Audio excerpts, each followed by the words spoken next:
Harij market yard chairman પદની ચૂંટણીમાં શિસ્તબદ્ધ પાર્ટીના મેન્ડેટ વિરુદ્ધ ડિરેક્ટરોએ મતદાન કર્યું. હારીજ માર્કેટયાર્ડ ખાતે બીજી ટર્મની ચેરમેન પદ માટેની ચૂંટણી યોજાઈ. માર્કેટયાર્ડની બીજી ટર્મની ચેરમેનની ચૂંટણીમાં ભાજપ મેન્ડેટ સામે ભાજપ પાર્ટીના ડિરેક્ટરોનો બળવો.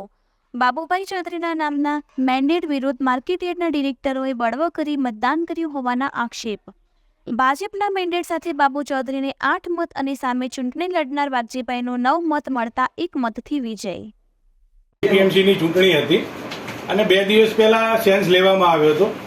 જ્યાં સુધી અમને ખબર છે ત્યાં સુધી 14 જણામાંથી અમારા 8 જણા પાર્ટીના અને 1 સદસ્ય બહારના એમ કરીને 9 જણાની સહી સાથે અમે પાર્ટીમાં લેખિત આપ્યું હતું કે ભાઈ અમારે વાઘજીભાઈ વિશાભાઈ ચૌધરી એમને એપીએમસી ચેરમેન તરીકે આપ ચૂંટો.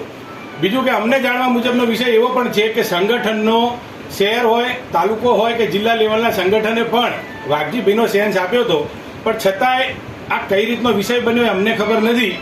અમે કોઈએ પાર્ટી તોડી નથી, અમે પાર્ટી સાચવી છે. જે લોકો પક્ષ વિરોધી પ્રવૃત્તિ હમણાં સાંસદ વખતે જ કરી છે, જે લોકોએ રોલ ઓકે સર. આજ રોજ ખેતીવાડી ઉત્પન્ન બજાર સમિતિ હારીજના સભાપતિની બીજી ટર્મની ચૂંટણી યોજવામાં આવી. ચૂંટણી સમયે ઉમેદવારી તરીકે 2 વ્યક્તિઓ ચૌધરી બાબુભાઈ સવાભાઈ, ચૌધરી વાઘજીભાઈ વિસાભાઈએ ઉમેદવારી કરેલી.